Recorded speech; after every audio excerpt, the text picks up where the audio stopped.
Hello and welcome to this week's episode of Urban Legends, the internet fun time podcast about urban legends and other categories around that. And it is the largest on the internet by volume. I am one of your hosts, Chris Flynn, and with me, as always, is my high school wrestling coach. It's Mr. Neil Herbert. I've been reading. Hi, Coach. I don't know where you're going with this because there's some unsavoury stories about high school wrestling coaches, ain't there? I hope it's not going in that direction. There is, but this is why I wanted to bring a nice one up. Oh, right. Because when things were hard for me at home, like, my parents kicked me out because I kept using matches. Yeah. Then you let me sleep in the boiler room under the gym, didn't you? And you didn't tell the principal. Well, he just, stuck up, isn't he? He's stuck up. That's his problem. Harvard boy, wasn't he? And of course, your coaching taught me discipline. It got me onto the right side of the tracks. Absolutely, yeah. Had it not been for me being disqualified for a massive groin bite in the semi-finals, we would have gone all the way to state, I think. I still think that's a ridiculous rule. Yeah, so do I. Fight's a fight, isn't it? Yeah, exactly. Or a square go here. Can't have a cock biting. What can you do? Exactly. That's missing a trick. When you jockstrap. Exactly. Well, yeah. I mean, that's why you wear the cup. Yeah, that's why you have a protector, isn't it? Yeah. Although, to be fair, I did crunch through. I crunched through that like a dry lasagna sheet. How are you doing, Coach? How's your week been? Still coaching? Yeah. Coaching a lot of underprivileged. That's good. It's teaching them meaning of success. Did you try to teach them poetry and stuff like your Dead Poet Society, but realised that you weren't equipped mentally to do it? Yeah. So you just started rolling around with them. I couldn't really, I couldn't actually, my as people know from my cadence on the podcast, I have difficulty reading things out. So I wasn't very inspiring in my enunciation of poetry and things like that. I'm a bit worried now though because I'm getting a lot of people going on. So have you seen all these stories about what's his name, Vince McMahon, who's sexual assault, truly heinous things. Oh yeah, but he's been doing they did a behind the bastards on him before all this. Yeah, he's always apparently been up for that. Yeah, been stuff going on for years. But you, what you told, because it was, for me, it was quite inspiring because I thought I was good for nout, right? Good for nothing. And I was constantly teased because of how I looked. And you actually said that the way that I look would actually be really good for wrestling because, as you'll remember, both my arms and legs are the same length. Yeah. And you said that'll actually be really handy for wrestling. So, exactly, yeah. Or on a freak show, Yeah, well, try wrestling. If not, try not. There's always, if not, there's always a circus to fall back on. Get in with the carnies. Well, the ways are funny, but they're a tight bunch. They love each other, really. They do, yeah. They do. Much like the wrestling fraternity. Yep, and the kayfabes. Loving the steroids a bit too much. They do like steroids. But, hey, man, it's entertainment. So if you're not going to steroid yourself up, you can't spell entertainment without steroids. Exactly. Don't look into that too much. In some language. Yeah. Talking of steroids, I have been going to the gym, Neil. If you remember, I signed up for one. How's that going?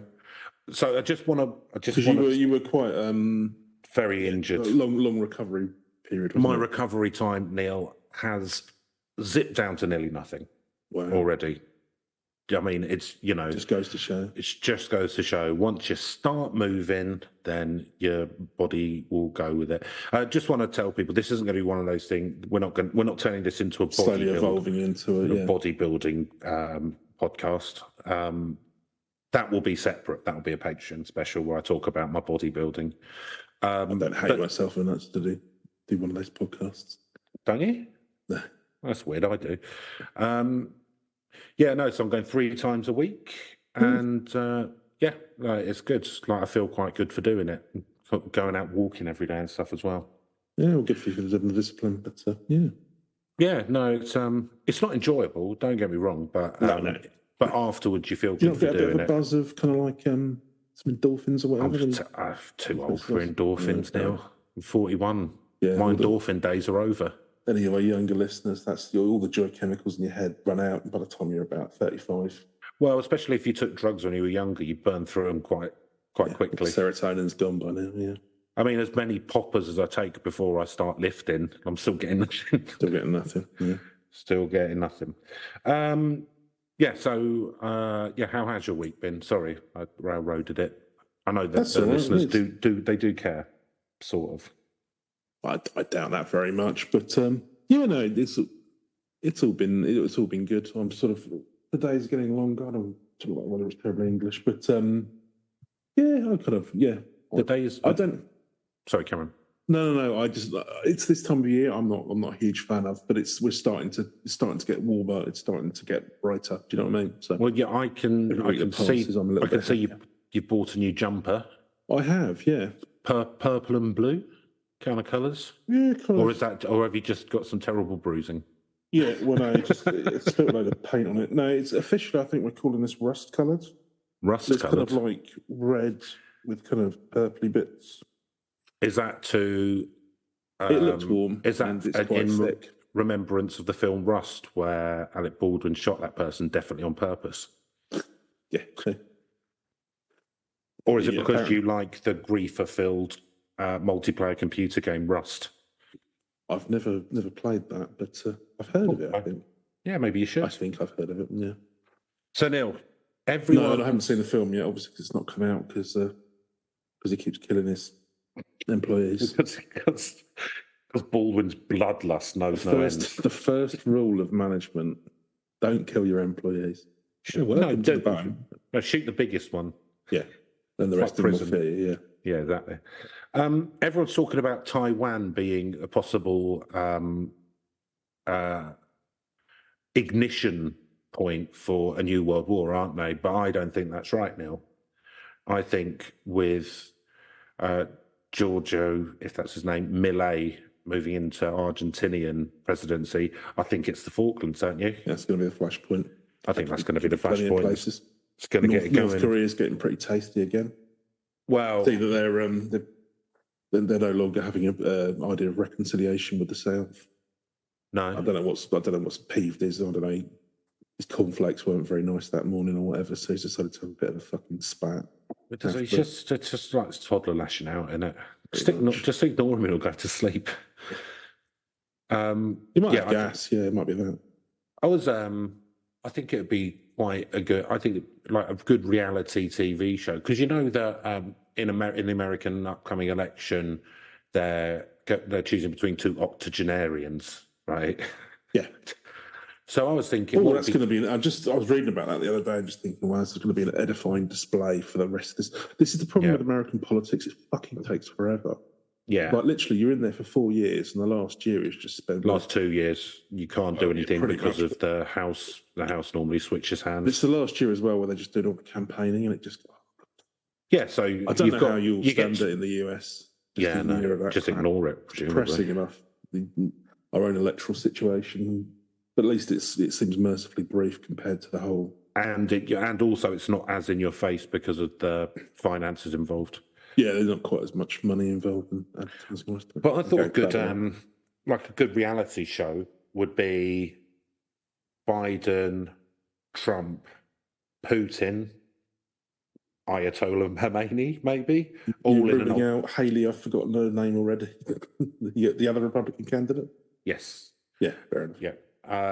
So I think those all just in an old people's home, and you could get Kim Jong-un to maybe be like the nurse. That'd be cool. There'd be a lot of fun japes there, wouldn't there? That'd be something. I could see that on like an Adult Swim thing. Yeah. Well, I mean, I've just copywritten it. So if Adult Swim are interested, I've got some ideas of where that could go.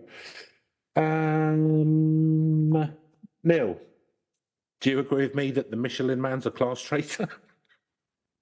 You're going to have to. He used to be a mechanic. He used to be like, He used to be a mechanic. Yeah, he used to be sort of like with his tyres. Wrench in his hand, and now he's telling people what overly expensive places to eat. Yeah, it's disgusting, isn't it? £100 a course. Yeah, never trust a hippie.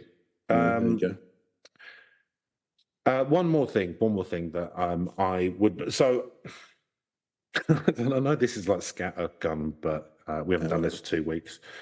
So I realised. So I just want to. So this is just something to say to people. Look, I know Neil and I come across like we're basically omnipotent, right? But Yeah, absolutely. I too have gaps in knowledge, as I'm sure Neil does. And I That's become very apparent to anyone who's listening to this podcast. I was sitting there eating my dinner, and I realised I didn't really know what rice was. So, I mean, like, I know it's rice, I know it's a food, but I didn't really know what it looked like in the wild. Like, I've seen paddy fields. It grows in paddy fields, yeah. Yeah, but I didn't know what it was. But it's simply a very versatile grain. Yeah, it's a grain, isn't it? Yeah, I didn't know. And it has like ears like you get with wheat. Well, I didn't know that. No, that's fair enough. And what the thing is, and Neil, do you know what? Isn't that big of me to admit it? Oh, it's huge of you, Chris. It's ginormous. Very big. I've been doing a lot of work on myself. Well, that's good. I'm glad to turn this into a therapy session every week. But yeah, no. Well, the thing is, everyone's got their gaps in knowledge, haven't they? It's kind of like, or just I think quite often as well. I think the two things for me is one is like quite often you don't sort of think about things. Like, did you ever get this thing where somebody like you'll use a word and somebody says, "What does that mean?" And then you can like, "Oh, I've never really had to think about it." Do you know what I mean? Yeah. I think someone was like, someone asked me to disingenuous once. I was kind of like, I'll kind of talk around it, but not genuous. Yeah, well, the word what does that mean? Well, and then you have horrible things like inflammable and flammable meaning the same thing. I mean, yeah, but yeah, no, but you know what I mean. Sometimes you get people ask you, or even something, but yeah, and then you find out something, some gap in your knowledge. I remember I had a big gap in my knowledge of until I was 27. I'd never heard the Fantastic Song, although I should have because of my being in the 80s and stuff. We Don't Have to Take Our Clothes Off to Have a Good Time by Jermaine Stewart. Hadn't heard it until my mid to late 20s. I don't think that's what a gap. I don't think that's a huge gap, to be honest with you. I mean, it's quite famous if you have a particular point in time, but no, it's something like something else that everyone knows, and then you hadn't realised or whatever. I can't remember the last one of those. But, no, well, yeah, you wouldn't admit it even if you did, Neil. That's true. So, anyway, let's move on. That's my scattergun approach to podcasting. Laid bare to the world. Now, what are we talking about? Which is what people are actually here for, probably. Probably, yeah. I mean, yeah. So we're going to talk today. It's a bit of an unusual one. It's one of these kind of like urban myth adjacent ones. Sometimes we go into sort of conspiracy. Sometimes it's a little bit mystery. We'll never sully ourselves with true crime. Won't we? Although I quite enjoyed actually recently. I was watching Only Murders in the Building. I just finally caught up with that. Yeah. Not bad. Maybe leave that one for next week, but or not. But yeah, I saw the first 2 series and the start of the third. It's all right. Yeah, it's probably slightly diminishing returns. It's watchable. I'd forgotten how much I won't go any more on about it, but I've forgotten how much I enjoyed Steve Martin and Martin Short. I do think they're quite good physical comedians. I thought you were. What about Selena Gomez? You've got a tattoo of her, or did you kind of go off her after? I didn't want to go on to my standing for Selena Gomez. It's the first time I've seen her in anything, to be honest with you. She was sort of a musician, wasn't she? Was she? And then Disney before that, I assume. Oh, yeah, she was like a singer, yeah. Well, there's loads of them that all come up through Disney, didn't they? Through the Mouseketeers. Yeah. It seems to be the routine. Yeah. Well, the Mouseketeers is very much the American Footlights, isn't it? I suppose it is in a way, yeah. Better paid. Well paid. Yeah. The Footlights gang aren't exactly hurting for cash. But. The Footlights for non-British people is a comedy review sort of theatre thing in Oxford, the Route to Toots, Mr. Snooty University, and pretty much if you're in the Footlights, then you're guaranteed a TV show on BBC, or you used to be anyway. I think John Oliver started there as well. There to be Richard Iowade, possibly. Don't think Iowade did. Yeah, I'm not sure. Matt Honus did. Oh, okay, yeah. So I think it's quite a lot of talent that's come out of it. David Mitchell. Yeah. Robert Webb. the Peep Show guys. Coleman, who's Comic Strip Presents, quite a lot of those came out of that. Not all of them, but Olivia Colman, who's now like a big fancy Oscar-winning actress, but she was just a comedy actress who was in like sketches and stuff with Mitchell and Webb before she took acting seriously. She got a big start in Peep Show, didn't she? But then got a very good actress though. Anyway, so I can't remember going to that, but anyway. So now this is about the disappearance of Michael Rockerfeller. Rockerfeller. So I'm sure many of you have heard of the Rockefellers, a bunch of rich folk from America. Rich guys. And Jay-Z's record label called Rockerfeller Records. Yeah, only that's Rockefeller. Yeah, right. What are you going to do later? His ambition to have lots of money, which is fair enough. What are you going to do later when you're at the old people's home? I'm going to rock a fella. Okay, I'm sure he'll enjoy that if you're not too rough.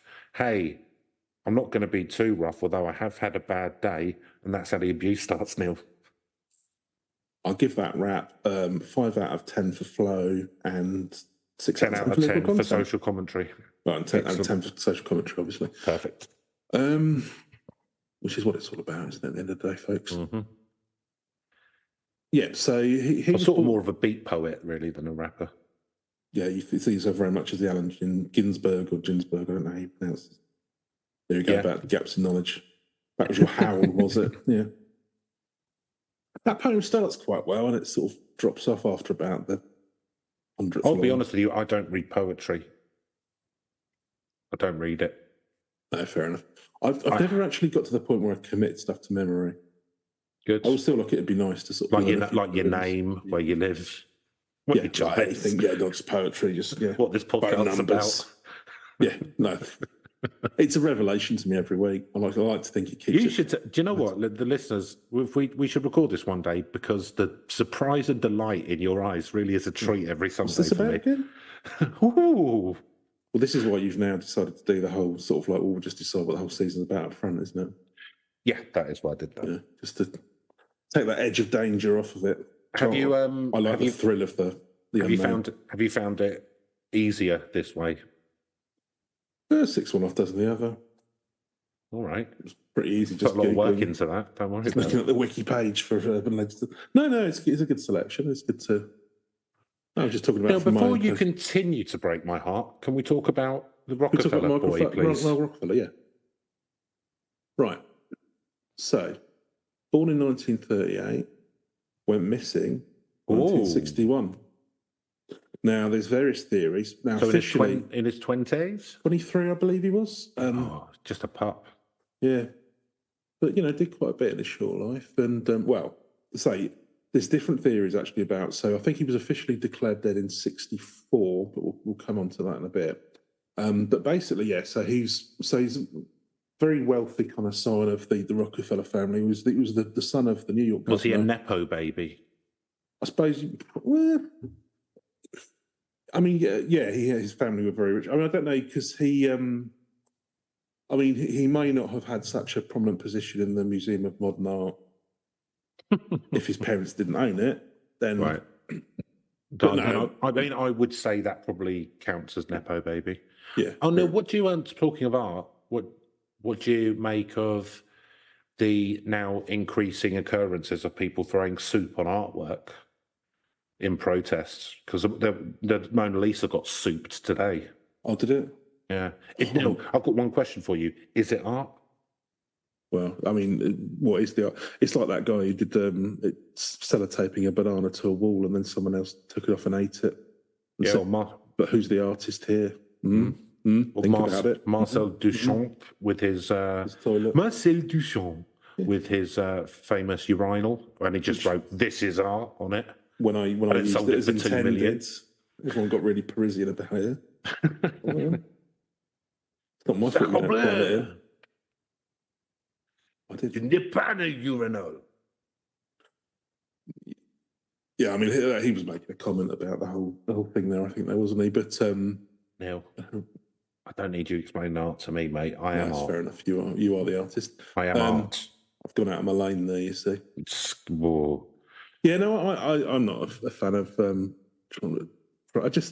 There's a thing. I mean, it doesn't harm the paintings or anything, does it? But it does get news headlines. So there you go. Yeah, I don't know. I wonder how much of it. Yes, it gets headlines, but I don't. Does it move anything forward? I don't know. Maybe. What they did again, the Mona Lisa with a tin of pumpkin soup today, and what they were protesting was the availability of cheap, nutritious foods in France. Okay. I mean, if you're going to do niche. it, I think I would go for the Mona Lisa because it's going to, that's going to be one that's hard to damage because it's incredibly difficult to get anywhere near it anyway, and it's kind of like surrounded by plastic and everything and all the rest of it, isn't But it? they've all got bulletproof glass and stuff. You're not actually harming the painting.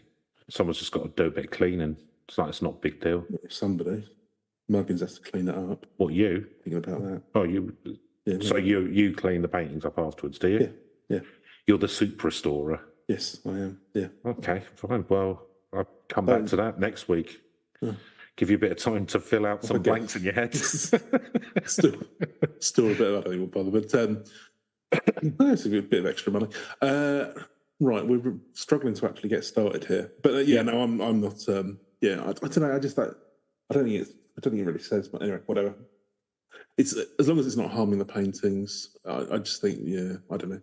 What if someone was doing it because of it? I don't think it achieves much. But what if they did it instead of for protest reasons? They did it because it gave them an erotic frisson. Would that be better for you? Yeah, I mean, that's fine, yeah. That's fine, isn't it? Yeah. Exactly. Not hurting anyone. Yeah. Got to get, at least it's achieving something. Well, exactly. Somebody's come out of it happier. The world's gotten ever so slightly brighter. So. Right. And who knows? Because they've had that erotic frisson, then, they'll go and do something good. Yep, they'll smile to the person on the trolley bus. Maybe they'll paint one of their own classics. And that person will take that smile. Maybe they'll feel a bit better and check on the old lady next door. Everyone pays it forward. Finds out she's fallen over and broken her hip. And if they hadn't done that, then she would have surely been eaten by her poodle. But unfortunately, she raised the next Adolf Hitler. So, you just don't know. You just don't know. Just keep your hands clean, everyone. Don't go interfering. Yeah, I think that's probably right. Yeah. Keep yourself to yourself. Nice and neutral. I've had to stop listening to Prince because I didn't realise that Paisley Park was actually named for the Reverend Ian Paisley because Prince, it actually turns out, was a massive unionist. Oh, absolutely, yeah. And Raspberry Beret, if you listen to it now, you can't unhear it. It's about the Battle of the Boyne. Yeah. No gods, no heroes, no masters now. No, exactly. Right. Michael Clark Rockerfeller. We'll try. Born in 1938. So he's a member of the Rockefeller family, son of the New York governor and the US Vice President Nelson Rockefeller. So rich family, yada, yada, yada. We'll go through. So no, he did actually, so obviously, getting his we won't go through his kind of like, obviously he went to Harvard and all the rest of it. Went to good Was schools. he in Skull and Bones? It doesn't say. I see. 6 months in the army, but he wanted to sort of like go and work in a museum. So he was kind of like, I think because their parents owned, I don't know, or they founded the Museum of Modern Art, and then there was a Museum of Primitive Art as well. And his whole thing was he wanted to sort of go and get some good sort of pieces for the it's been since absorbed into the main museum, I think. So so let's have a look. So he said he and a friend left the expedition. Yeah, they wanted to go. So following his military service, he went on an expedition for Harvard's Peabody Museum of Archaeology and Ethnology to study the Dani tribe of the Western Netherlands, New Guinea. So I think you've got New Guinea, it's like Papua New Guinea, East, and then West New Guinea, which I think is now Indonesia, and it used to be under Dutch control. Could be. Their last colonies, I believe. And we'll get into that later on, actually. It's part of the story. So the expedition filmed Dead Birds, which was a documentary film produced by Robert Gardner, for which Rockefeller was a sound recordist. So he decided to sign up. He basically wanted to go away and have do something a bit adventurous. To go rich boy going on adventures. Yeah, but he's trying to do something different. So he and a friend briefly left the expedition to study the Asmat tribe of the southern Netherlands, New Guinea. And after the expedition ended, Rockerfeller returned to New Guinea to study asthma and collect their distinctive woodwork art. So there's this whole thing where he wants to, explore these different types of art from societies that have been less kind of touched by modern society and all the rest of it. And he's getting out there and actually doing something. It's the desire to do something adventurous, he explains, at a time when frontiers, in the real sense of the word, are disappearing. So we'll come on to it a bit, but this is quite a kind of like, an out-of-the-way place.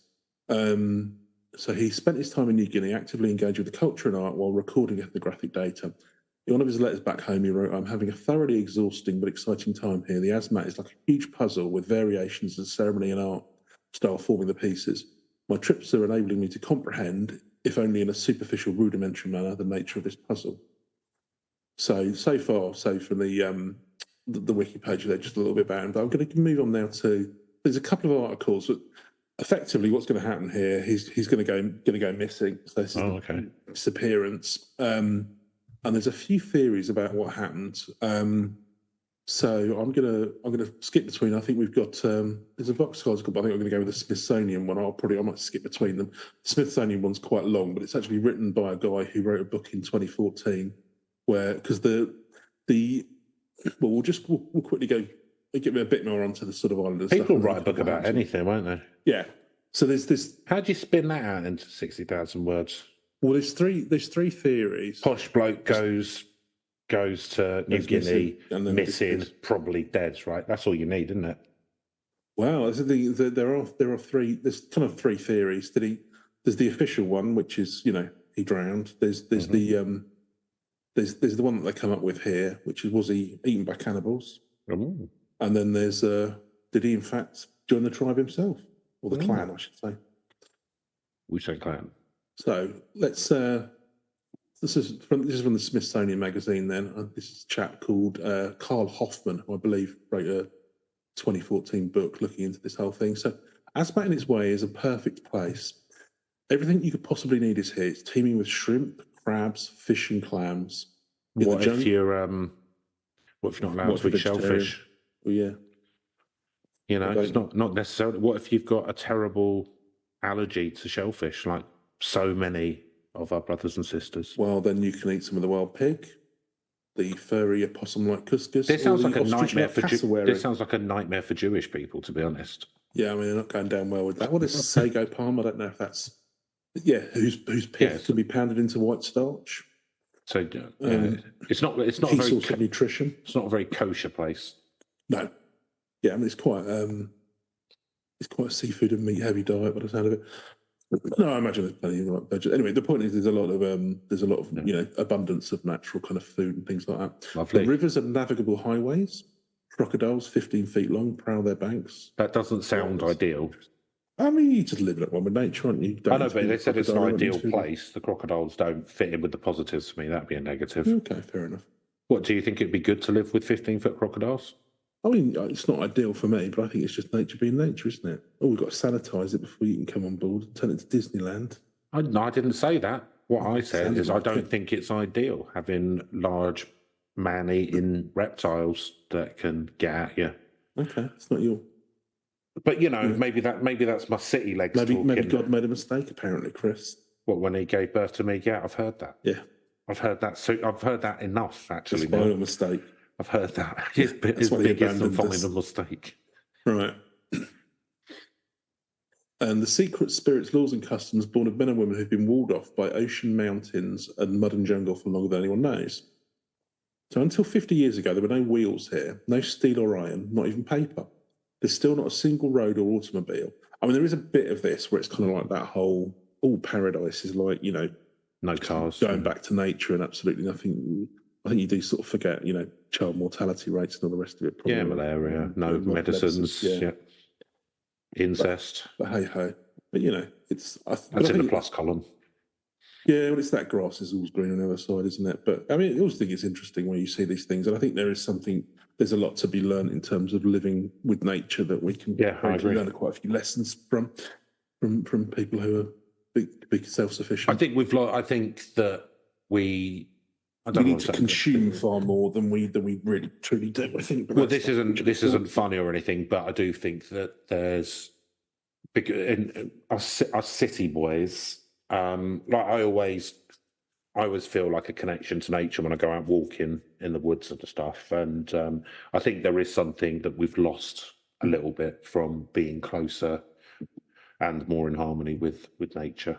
There is an ineffable connection there that is, it can't really be described, but there is kind of like, oh yeah, I don't know if that's the best way I'm going to put it now. No, fair enough. And, we're not getting on our high horse here. We recognise we're the same. Yeah, so there's no roads, automobiles. There is an airstrip. So you can get on yeah. Well, the thing is, I think it's kind of like, I think it's like a preserved area. It's like we get some of these things where, because obviously they could have just, bulldozed it all over. Because I think it's quite big. Logging was a massive issue. But yeah, it's fatigue. I think it's a little protected and space. Lots gets cut down for palm, doesn't it? Palm oil, but it's kind of like been kept as it is since time immemorial, sort of thing. So I'm going to kind of, this is quite a long article, so I'm not going to go through the whole thing. But he sort of then talks about how they were sailing down the river. He's got his satellite phone, and he's thinking about how if Michael Rockerfeller had a radio when his catamaran overturned in the exact same spot in 1961, he would never have disappeared. He was 23 years old, the privileged son of Nelson Rockefeller, as we've already said. And he was 7 months into the adventure of a lifetime that transformed him from a clean-cut student to bearded photographer and art collector.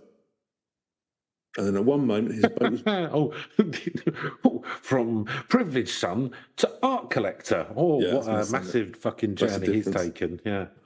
But to be fair, he spent sort of 7 months. He doesn't have street smarts, Neil. Doesn't have street smarts. I think we'd all find ourselves out of relevant. And they'll talk a little bit about the kind of... I think that if you've been cosseted, as I imagine he has been, then you're more likely to get killed in a jungle than someone who's from a council block. There was a... No, I think it's a different... Well, we'll see as we come into this.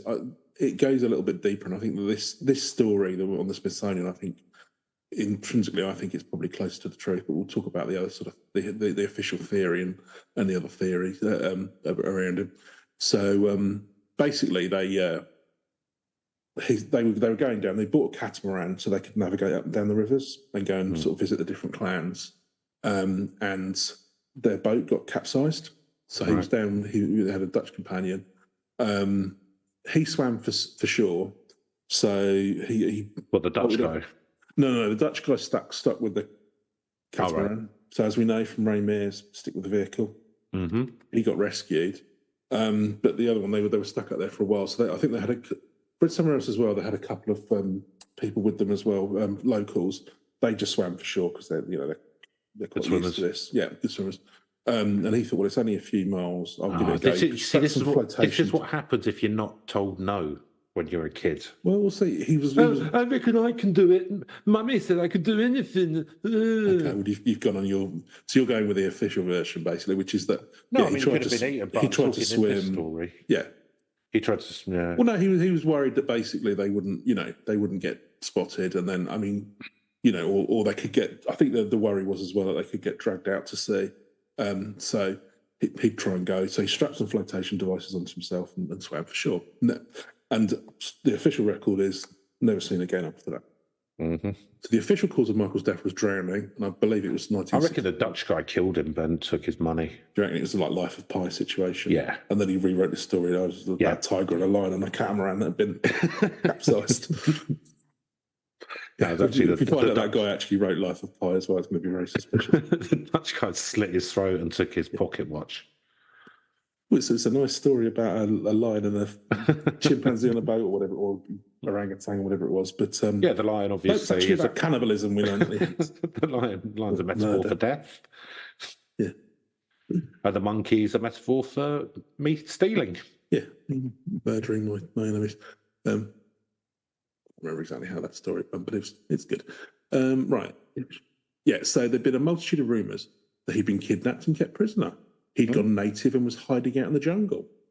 He'd been consumed by sharks, or he'd made it to shore only to be killed and eaten by the local Aztec headhunters.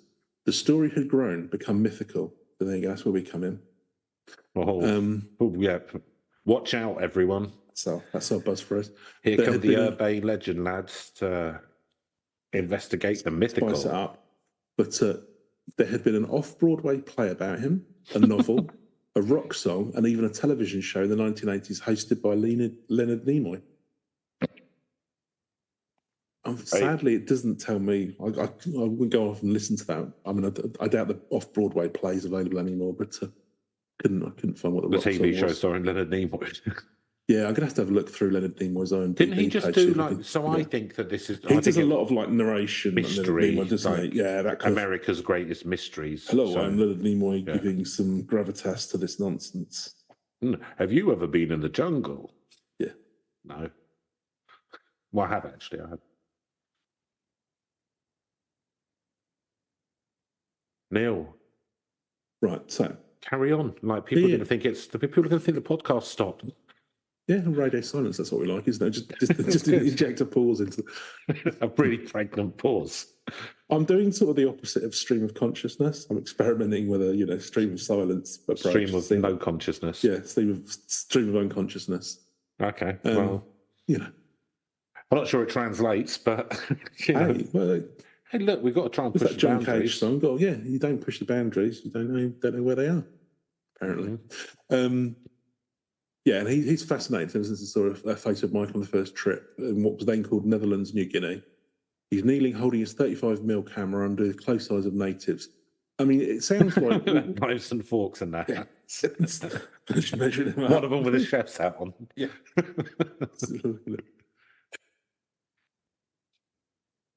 Yeah, so the film was a groundbreaking ethnographic examination of a barely contacted Stone Age culture that engaged in constant ritual warfare. I mean, is quite fascinating about these clans, actually. So they do headhunting and stuff. Yeah, I don't know if they do anymore, but it is a thing. Yeah. Yeah, I mean, it doesn't. I haven't seen about whether they still do, but if they were still doing it in the 60s, I wouldn't, because I think they have been left alone. So I would imagine they probably still do. And I think actually I seem to recall. Actually, that was probably around the 60s as well. There was that guy who did. This is where a lot of research into prion diseases and stuff like that came about. With people who would eat, because for the brains, Did you know that Guinea is also people? But I think Guinea is also the most common name within country names in the world. Is that so? You've got Papua New Guinea, Equatorial Guinea, Guinea-Bissau, and just Guinea. And it's called that because the area of Africa where Guinea is, just used to be called Guinea, right? That was the name of it. And so then when they went to New Guinea, they were like, oh, it's a bit like that. Oh, there you go. Yeah. Little tip for you there. Yeah, might be on a pub quiz or something for somebody. Who wants to be a millionaire question? Who knows? Which name is used in the most? What word is used in the most countries? Guinea. Is it United? Is it Guinea? Is it surely? There's only one with the, which is the Gambia. There's no other theirs. Yeah, I suppose. Yeah. Anyway, so the thing the film we worked on apparently. I'm just thinking United might have more than Guinea. United Kingdom, United States. I suspect that they're ruled out in technicality, but yeah. United Arab Emirates. That's it, though, isn't it? Well, we can work this one out later, Chris. All right. Let's not do it in real time. I found something that interested me in this lengthy tale. Story. Come on. Right. Speed it up. Okay, so no pressure. Yeah, so anyway, we'll skip over then what this guy thinks about watching the documentary. No, you've switched off again. Yeah, I'm just having a quick wander through. So he spent hours looking at the photo, wondering what Michael had seen and felt, wondering what had really happened to him, and if he could solve the mystery. So this guy seems to have had a bit of a crush, bit of a want to sort of figure out what's been going on. So that he had been kidnapped or run away didn't make sense. If he'd been drowned, well, that was that, except he'd been attached to flotation aids. And as for sharks, they rarely attack men in these waters, and no trace of them found. I mean, that is the weird thing with the whole drowning, which is the official story. wouldn't the body wash up? So they were, as you can imagine, given that his family's wealth, they came over afterwards, and there was kind of like, weeks Could of it not have been one of searches. Could it not have been one of these? So was it at sea then? He was at sea. No, they were on a river. Right, so could it not have been one of these 15-foot crocodiles? Because they do the death roll thing and they go and stick someone at the bottom, don't they? And then eat them. You'd still think parts of the body would wash up or something. But I mean, it could fuck off with the currents. Do you know what I mean? You never know. I mean, this is, as you've said, this is like very unspoiled kind of area. Yeah. Like by the time Rockerfeller's got helicopters out and stuff to look, like the bits of the body could be fucking miles away, or could have just been picked over by the sea beasts. Yeah, I mean, who knows? So there had to have been some collision, some colossal misunderstanding. The Asmat people were warriors drenched in blood, but Dutch colonial authorities and missionaries had already been in the area for almost a decade by the time Michael disappeared, and the Asmat had never killed a white person. If he had been murdered, it struck to the heart of a clash between Westerners and others, been ongoing since Columbus first sailed to the New World. And that's kind of a lot of what he's put on his story. So he starts poking around in the Dutch colonial archives, and he found more than he'd ever imagined.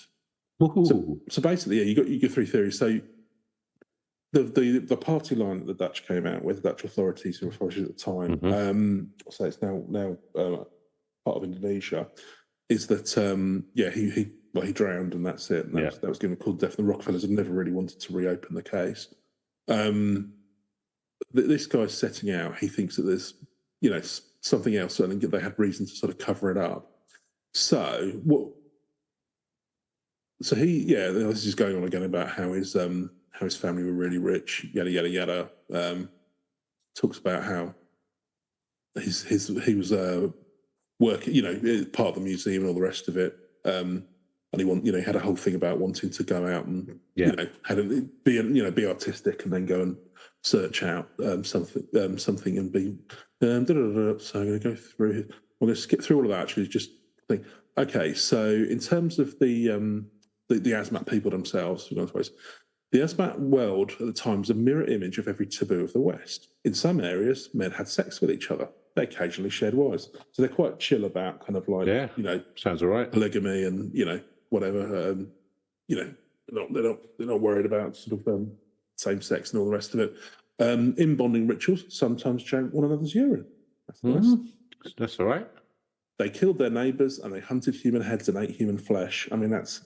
I mean that one I'm not big on. That's a taboo we're probably not getting over. I wouldn't say that's a bit of a taboo.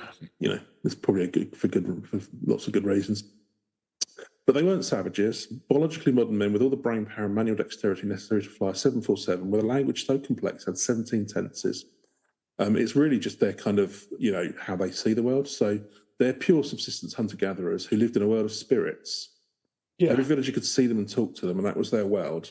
So their whole kind of belief system is they have there's their world, and then spirits come from across the sea. It's known as Safan, and that's where they think white people were coming from. They must be from some kind of like that similar land across the sea, and then be some involved in that kind of underworld or something in some way as well. So, but life and death was all equally real, and a lot of it seems to be that. They're just constantly having warring between these different tribal clans. And it's all part of the kind of the makeup. Part of the culture. Yeah, it's kind of like you're having to get revenge for what happened in order to let the spirits, be appeased, kind of thing. So they live like in Albania. Yeah, or Irish feuds. Yeah, where it's like, well, if you kill like the whole blood feud thing that can go on for fucking like hundreds of years. Yeah.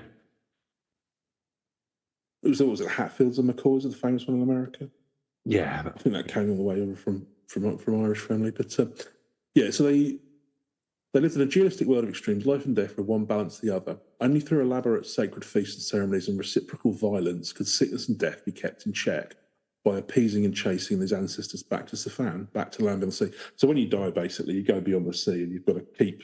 I think there was a whole thing around. We don't want them coming back because presumably you've taken their stuff, so you got and where you need to avenge where things.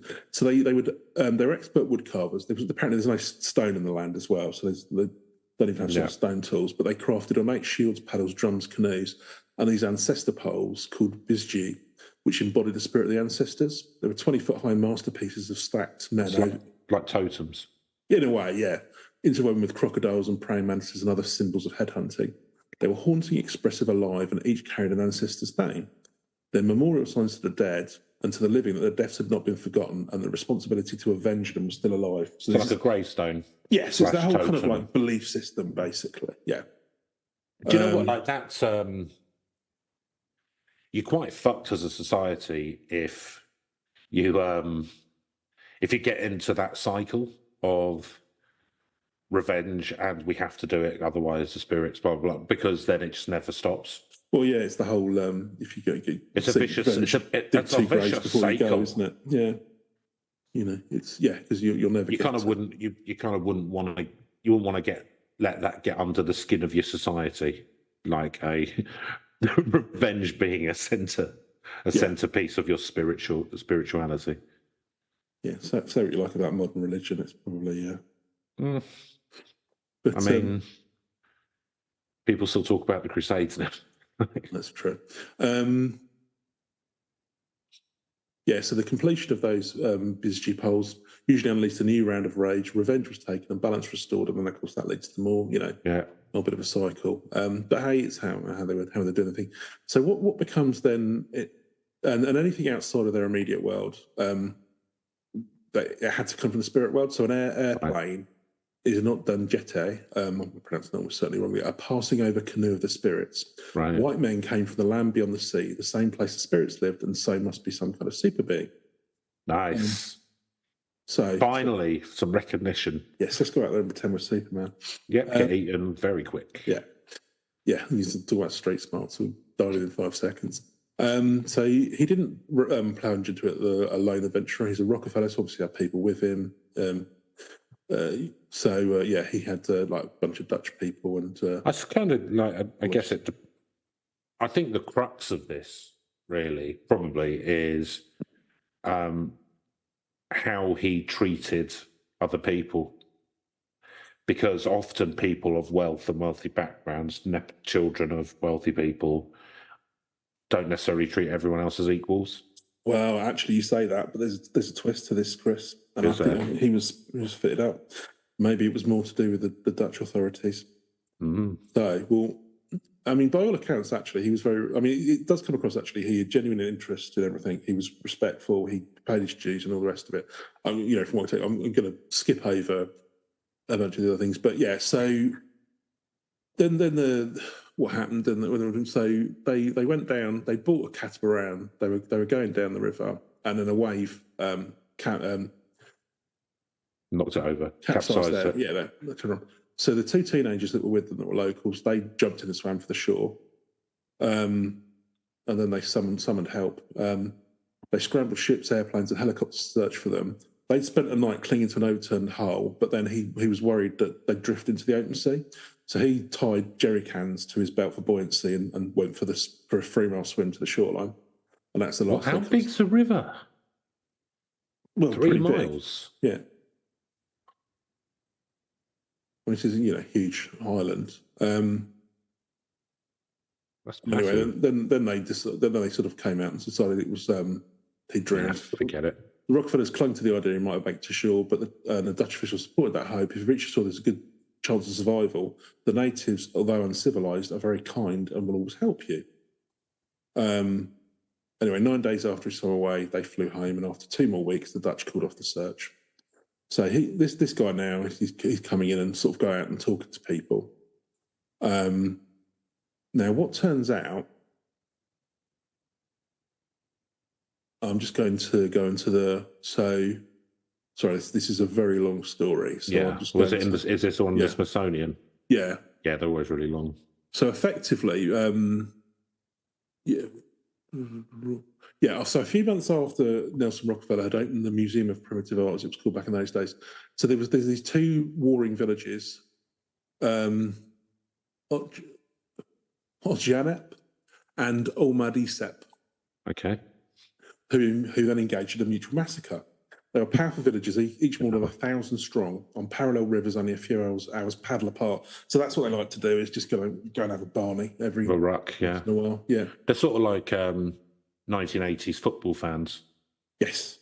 Yeah, very much so. Or current, some of the ultras in the Italian football community, I would imagine. Yeah, in fact, they've been tricking and killing each other for years, but they're also connected, as they usually are, by marriage and death.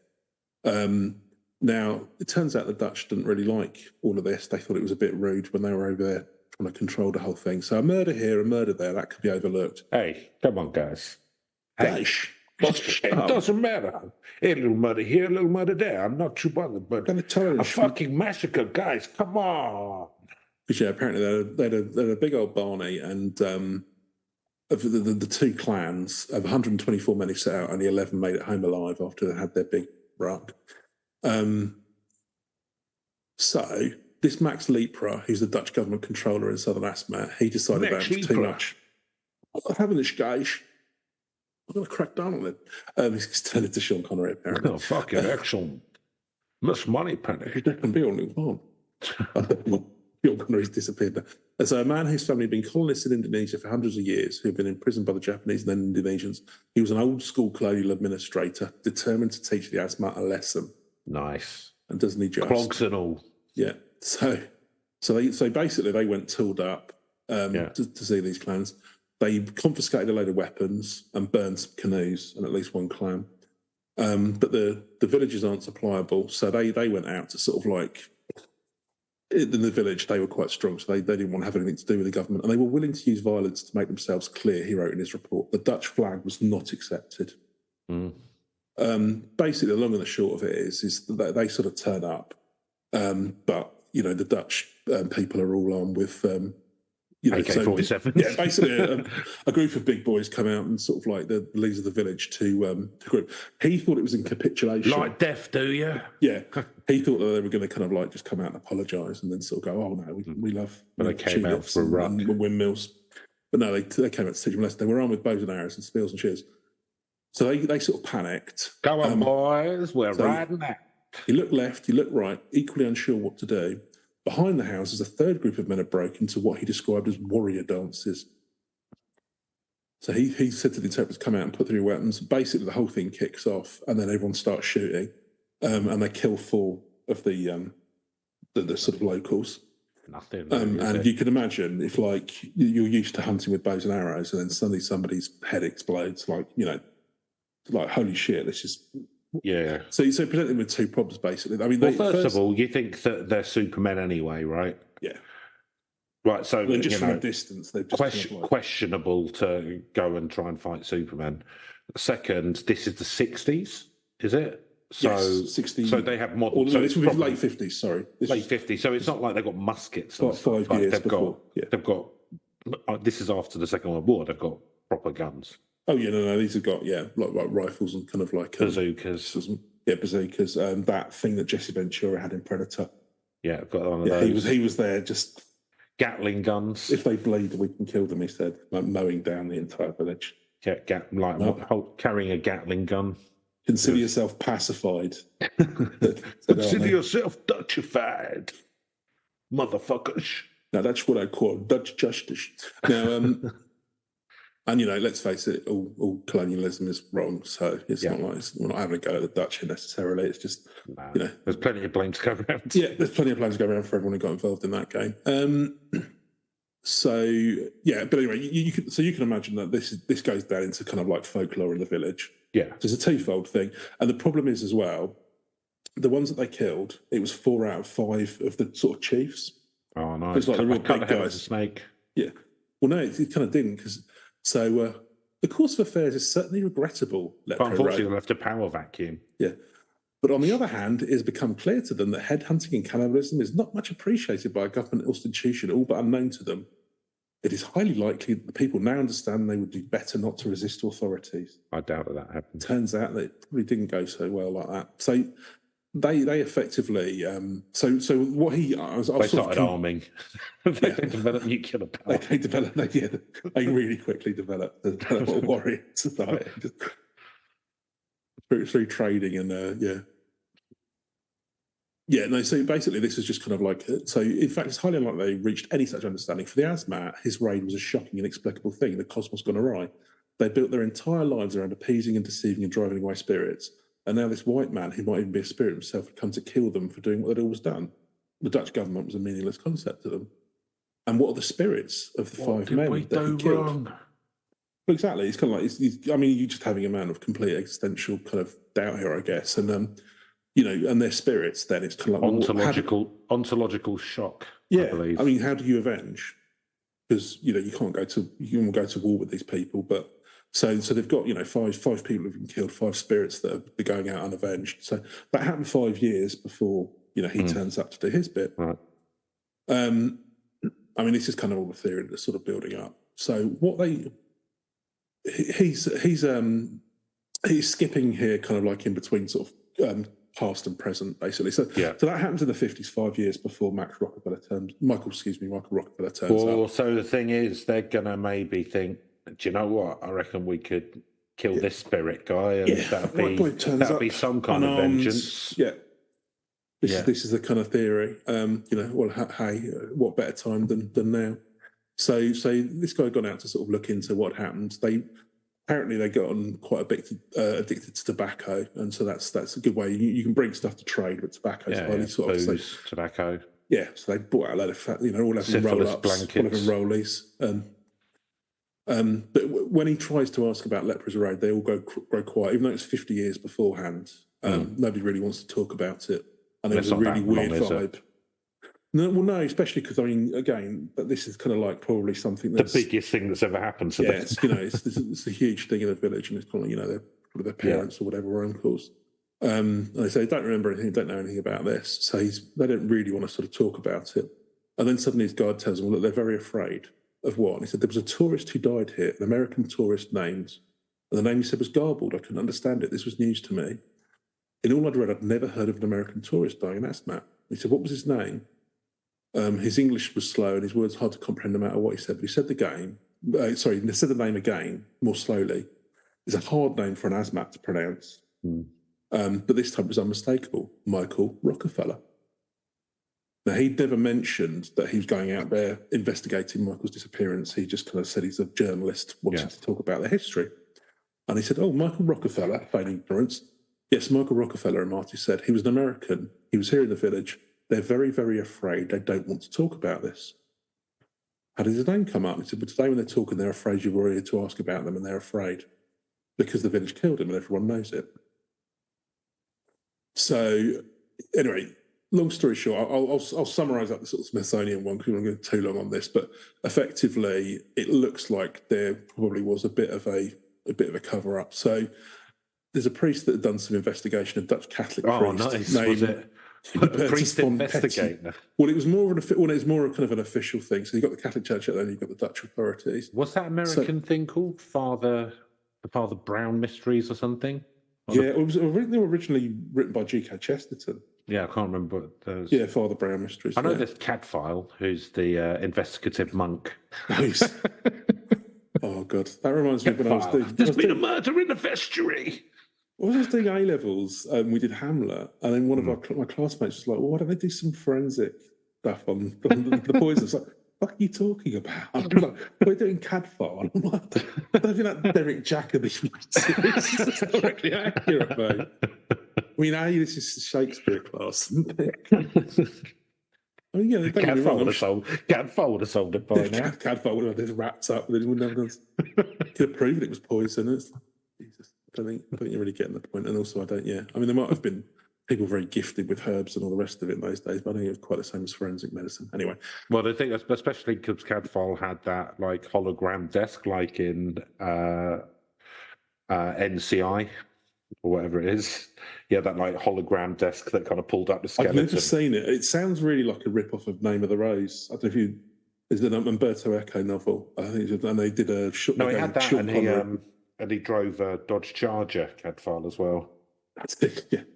Up and down some scenic villages in the northeast, telling it's all medieval. Turn up, jump out, go, put his shades on.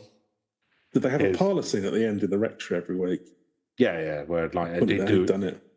Yeah, but then he'd always finish with... Not the Abbot again. he'd always finish by pulling off his glasses, turning to the camera to break the fourth wall and go, "Get fire!" like that. And then you'd get all the names who come played. up. It'd be like guest Or Led Zeppelin starring. or something. Yeah, there's a bit of that they had. Guest starring William Shatner.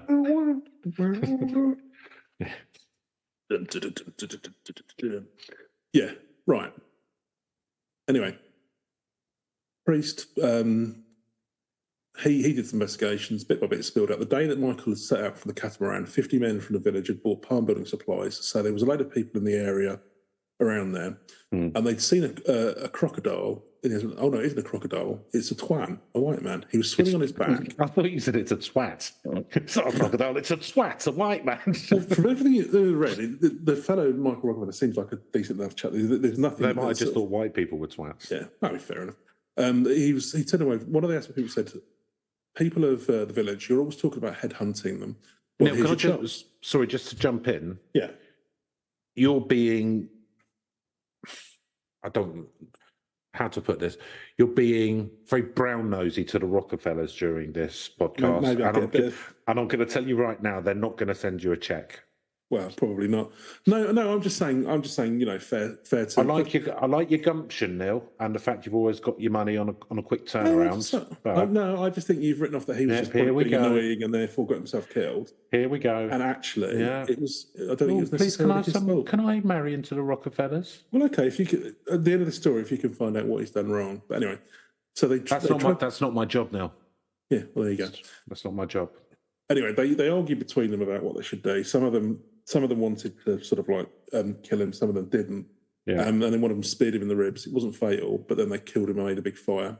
So apparently, it turns out the five from the clans where they'd had people killed previously, they were the ones in favour, whereas the clan that hadn't had a fatality, they were very much not in favour. Yeah. And then, were the people from both clans there? Yeah, there was a whole load of them knocking about. I don't know what the whole. Yeah. So it's very weird how. Yeah, why aren't they all fighting? But, so they literally just go, right, well, this Thursday, send your best 100 blokes, and we'll send our best. Yeah, we'll meet. Or maybe they're not. We'll meet in the car park. They're not at that point because we'll meet in the car park behind the pub. Yeah. And then once you've been avenged, we'll appease the spirits. Yeah. All right. See you then. Hope you die. Hope you die. It's just like Fight Club taken to another extreme, isn't it? Yeah. It's a very warrior-based culture. Well, it is. Yeah, it's very much. And it's the fact that he explains then that they're shorts that they've never seen before, and that you couldn't buy an hazmat. Basically, he describes underpants because basically he'd taken off his trousers and then sort of gone out to swim, and that's something that they wouldn't have been aware of. And then he talks about where they'd. Anyway, this priest basically had gone out and talked to a load of people, and he'd taken notes, and it looked like he'd been killed by villagers. But the long and the short of it is for the Dutch, they had a good reason to cover it up if you sort of buy into all of this story. Yeah, because the Americans would have gone, right, you need to get these people under control, and blah, blah. Yeah, and also they didn't want it to look like that they weren't in charge and all the rest of it. The sort of whole thing is that everyone's happy-go-lucky and they're happy under Dutch rule and all the rest of it. Yeah, I mean, So the long and the short, and so this chap himself as well. I'll just get to the bit where he kind of like. So really, it was the whole thing was trying to sort of appease spirits and all the rest of it. I mean, you can read the article in the Smithsonian. You want to get the full story, but it's worth a read actually. And I'll just skip to the end. So he's still sort of going to the village. They're still very reluctant to sort of talking about this. But he got some of the evidence from seeing what had been written in the sort of Dutch colonial articles. One day, shortly before I left Piran, a man named Marco was acting out a story, walking and stalking and mimicking the stabbing of someone with a spear, the shooting of arrows and the cutting off her head. He heard the words "done by" and "on just that," and he turned his video camera on, but the theatrics seemed to be over, and he just talked and talked. After 8 minutes, he hit the stop button. Although I didn't know it yet, it was perhaps the most important moment in Asmat. Back in Agats, I showed the video to Amates, who was his translator, and he translated it. And what I filmed after Marco had told the story was a stern warning to the men gathered around him. Don't you tell this story to any other man or any other village, because this story is only for us. Don't speak, don't tell the story. I hope you remember it and you must keep it, but only for us. I hope this is for you and you only. Don't talk to anyone forever, to other people or another village. If people question you, don't answer, don't talk to them because the story's only for you. Keep your mouth shut. Yeah. Umerta. That's it. Yeah. So, just ask for a lawyer. So Carl Hoffman theory, and it does feel reasonably substantiated. It does, doesn't it? Because of kind of like that colonial sort of killings. Like kind of a revenge. Pride restored. Yeah. Or could it be? I'm going to go to the Mirror, but it's also in the Mail and the Daily Star. Pick your poison. Missing millionaire spotted living amongst cannibal tribe in long lost footage. Michael Rockerfeller was a member of the Rockerfeller clan and one of America's most powerful and wealthy families who went missing after being last spotted attempting a 3-mile swim to the shores of Papua New Guinea. It was Western, I believe, not Papua New Guinea. But anyway, why fact check? When I'm pointing out errors in your journalism, that's Paul. A 60-year mystery of a millionaire who vanished in the jungle may have been solved after footage emerged of a naked white man hunting with cannibal tribesmen. One of the powerful and stinking rich Rockerfeller clan disappeared while carrying a boat. They went on a trip to Papua New Guinea in '61. According to reports, the boat that was transporting them to the Pacific Island ran into trouble on the choppy seas. Yada, yada, yada. So we've gone through all of that. But basically, what they show is there was a video that was filmed in the late '60s, 8 years after he was supposed to have died, by a reporter named... what was it? A podcast long after he was presumed dead. A reporter named Milt Macklin heard from this mysterious Australian person. Milt Macklin, reporter. Yeah, Milt Macklin. That is a good name, actually. What's the scoop? What the scoop is, run into the Rockerfeller in the jungle. So he actually ran into him in the jungle, not far from where he supposedly disappeared. I got a call and tell him to hold the front pages.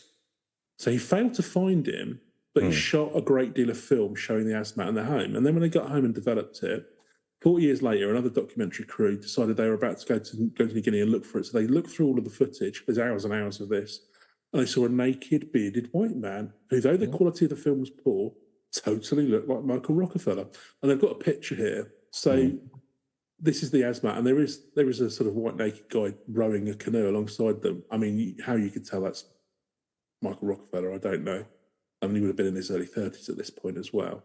But yeah, it's a skinny white bloke, basically. So the idea that he went native among the Asmat is not the only explanation for his disappearance. Other people reckon he was, killed by villagers, etc., etc. But yeah, so not a variant. I'm just in the picture of him with his camera with the clan behind him, and they look like they're going to eat him. Like the smile on that guy's face. It's spooky. Yeah, I mean, that doesn't look well. That doesn't look like a happy smile, does it? He's happy he's having some lunch. Yeah. It's a hungry smile. This was getting from delivery tonight. Okay, well, there's a picture of you can read too much of these things, can't you? But yeah, but you'll see also naked guy spearfishing or on a canoe. They're on a canoe, so they're yeah, I can see that. Yeah, that is a white guy, that's for sure. I mean, that there is no doubt. I mean, the thing is, although it's probably not common, it sounds like people did come and go, and obviously there were, I mean, probably not naked. Well, no, obviously, but what I'm saying is, I think it's not beyond the realms of possibility someone else. Although having said that, wouldn't that have been reported against as well? It's weird, but yeah. And that was filmed in 1969. So both of them are plausible. Yeah, I mean, there's some evidence here. I mean, maybe he just decided. I mean, the one thing that's quite interesting to me is maybe he was sick of all the wealth and everything, and just wanted to go back. Completely turn his existence into that. I think they're both plausible theory. Well, I think the murder's a plausible theory, and you can understand from the whole kind of like from the thing that happened 5 years later. But obviously, the Smithsonian guy is drawing some inferences there. Albeit it sounds like the Dutch authorities were much more convinced that was the case as well, and covered up any kind of any of that in the official. Weirdly, that's now the drowning thing now seems like the least plausible now that we've heard the other two stories. God, that is interesting, isn't it? Like the white guy there. I mean, naked. it's three plausible theories. It's three somewhat plausible theories anyway. So I reckon he's joined them. Okay, like that picture's like sold it to me. I think the thing is, how do you know it's Michael Rockerfeller? You don't, but the thing is, like, who would be there naked doing it? And the hairline's the same and everything. So, I mean, I think the picture. What you can't say is who that person is, but you can. It's definitely, but the thing is, not one of the clan. It's but stuff like white guy. Well, he is one of the clan now, isn't he? Well, that's true. Yeah, well, you know what I mean. Well, wasn't originally one of them. No, new blood. No, but the fact that the hairline's the same is striking to me, because he was kind of balding, wasn't he? Had a high hairline. Again, no one, read too much. It looks a bit like Art Garfunkel. I mean, that's the other thing. I mean, could it have been Art Garfunkel doing this? While Paul Simon was busy ripping off South African music for the Graceland album. This could be just after they split up, couldn't it? Could Art Garfunkel have gone to try and find some? Because he was big into folk, wasn't he? So this is the next step. Guinea music to try and combat that, I guess. Because they became rivals, didn't they? Yeah, and then they could sing Scarborough Fair to them overnight as well. Are you going to Scarborough Fair? Yeah. Sage possibility and times. I can never remember what that had song. Yeah. So anyway, well, that's pretty much it, to be honest with you. So yeah, three. Personally, I'd probably go with he was killed in a revenge attack, but and I'm going to go with that he joined the tribe. But I've probably killed since, because don't know how good he would have been in one of those big Barneys.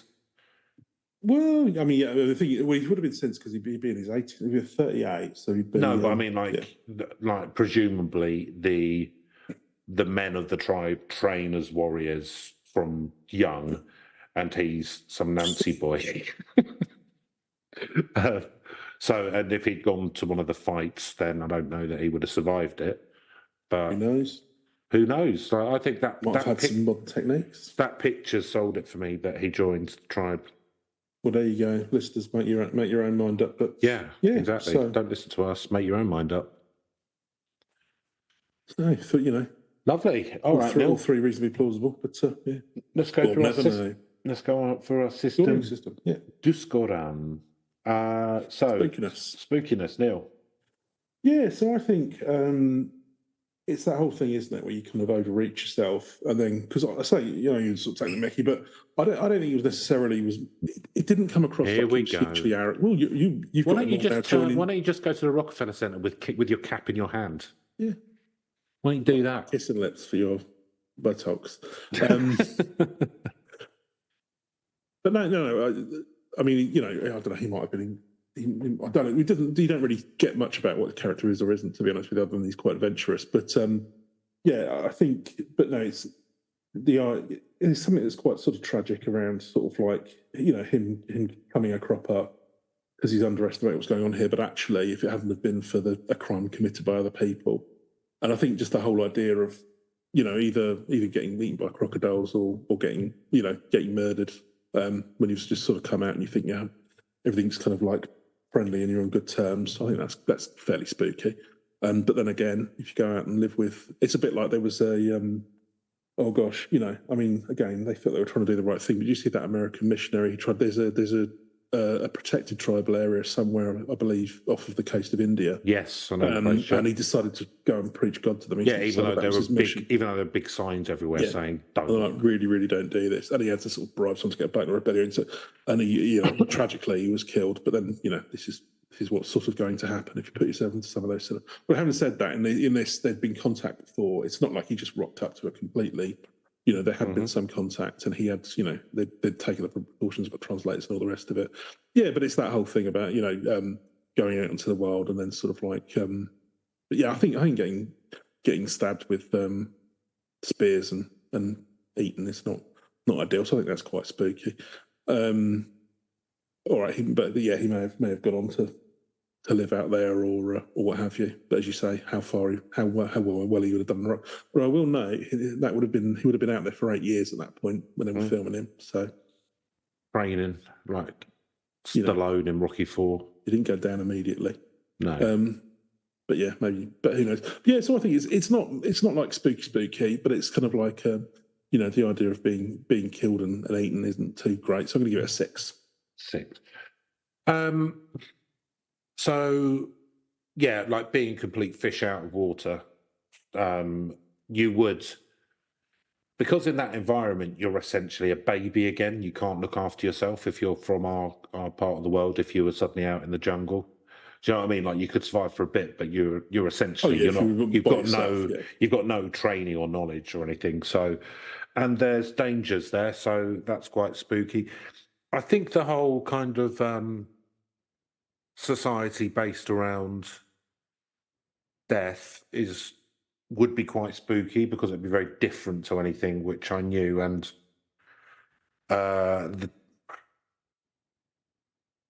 it's difficult. I was going to say the sort of cheapness of human life, but I guess for them, it's not cheap because it's performing a very important function. But you'd be there and you wouldn't have to, presumably, to start with at least, you wouldn't have the same belief system, so it would be quite scary. And knowing that the people you're hanging around with are all murderers, essentially, although they wouldn't call it that, but in your mind frame. So I think there'd be, as nice as everyone was, there's a bit of a sense of threat, isn't there? Oh yeah, totally. Because you know that they are willing to and have done things that most people, everything you've grown up with, you wouldn't do. Yeah. So I think that kind of sense of uneasiness and threat will give it a 5 for me. Believability, well, it's high, isn't it? Because it has happened, and like there's nothing supernatural here, and all 3 of the potential scenarios are also believable. So I mean, it's a 10-0 for believability. Yeah, I'm not going to go on too much more about that. There's 3 scenarios which are all reasonably plausible. You can decide which one sort of you want, but I mean, none of them are completely ridiculous. So yes, 10 believability. Something happened clearly. Cool. Narrative premise. Yeah, I don't know. I think it's quite interesting. And there's a whole load of, you go back to things like Heart of Darkness and things like that. There's a lot of, things about this where people, you got a whole thing as well around you're wanting to go out and make contact and learn from people, but then you're sort of possibly biting off more than you can chew or not aware of some of the other things that have gone on. Again, he couldn't have known what happened 5 years earlier because I'm sure it was all covered up. But yeah, I mean, that's been in a few different kind of films and things, but and I say like the whole Heart of Darkness thing. But yeah, so I think there's quite a rich tale on here. The fact that he's the son of billionaires as well. I think. Well, I mean, let's face it has been an off-Broadway play and a television show with Leonard Nimoy and whatever the other options were. So yeah, I think I'm going to give it a 7. So I'm aware that I've given him a hard time because of my hatred of the 1%, right? But what I'm thinking, right, is if he did stay there, so you could imagine that growing up within that kind of rarefied environment would be quite stifling and controlling. Yeah, you might find it that way for a certain temperament, yeah. And it could well be doing a bit of that stifling myself. Yeah, but it could well be that didn't suit him, and it could well be that maybe, and this is like I'm just wild positing, but from a sexuality point of view, it might not have suited him. Do you know what I mean? Like but he goes to this tribe, and it's really relaxed, and the stuff which he's told is bad and don't do this and that. Then he goes there and like everyone's fine with it, and it's back. You're living a more kind of free life than maybe he felt he was living, and he decided to stay. Right? I don't think that's beyond the realms of possibility. I'm obviously positing a lot of stuff there, but that's what narrative premise is for. And if that is the case or something like that, then good luck to him, and I hope he found some happiness, which he wasn't finding back in his normal life. So yeah, you can take it. So I'll give it a 7 as well now. Reach. So I hadn't heard of this before I looked it up, but I imagine it was quite a big to-do in America at the time. But I don't know, it's not that well known, I don't think. No, I don't think so. So, although it has had to play and stuff, but I'm just going to give it a 4 for Reach now. Yeah, I think it's slightly lower on this one. I think it's an interesting Reach, though, with this one. So, obviously, it's one that's going to be around for a while because of who he was. So, being from such a wealthy family, it's it'll be one that will be around and known for a very long time. It's not going away. But that's kind of like more what happened to him. I think the thing that's interesting as well is that it's probably become something of a legend within the villages themselves on the island. But from a very different perspective. Now, obviously, that's not a huge reach because it's geographically it's quite large. I imagine that the sizes of their villages aren't that big. But yeah, so it's interesting, but not sizable reach. So yeah, I'll give it a 4 as well. And that gives us an overall score of quite a large 53. Not too bad. So I forgot to say something at the start, which I'll say now, and I'll do it on the start of everyone's turned the next off. one. Yeah, do you know what? I might have to insert it in, but just to let everyone know, we were recently scored and put in a podcast review site thing. And we are considered by the panel of judges the 8th best urban legends podcast available currently on planet Earth. Make the category niche enough, you take them in the top 10. That's it. So I said that I'd read out the thing, one hand washes the other. So if you want to have a look, and to be fair, it's a decent website, and I've looked on there for stuff to listen to before, and that's actually why I found it. But it's podcast.feedspot.com. And if you want to see the urban legend bit, because you want to see which ones are better than us, because you want to switch over to one of them, which is completely understandable, then it's podcast.feedspot.com/urban_legends_podcasts. If you want to get in contact with us, then please do at urban.legends.podcast@gmail.com or at legendsurbane on the Twitters. Apart from that, leave a comment and stuff. Someone left us a 5-star review, our only one so far on iTunes. So if we can get that ball rolling, then why not? Then that'd be lovely, and it'd just be a little nice thing for us. But apart from that, enjoy your week. If you're planning on going and staying with any Stone Age tribes, then make sure you check into their history with colonial governments beforehand. Just so precaution. Just so you're going in with your eyes open. But beyond that, we'll see you next week with a monster which was spotted around a place in the UK. Nice. Goodbye. Goodbye.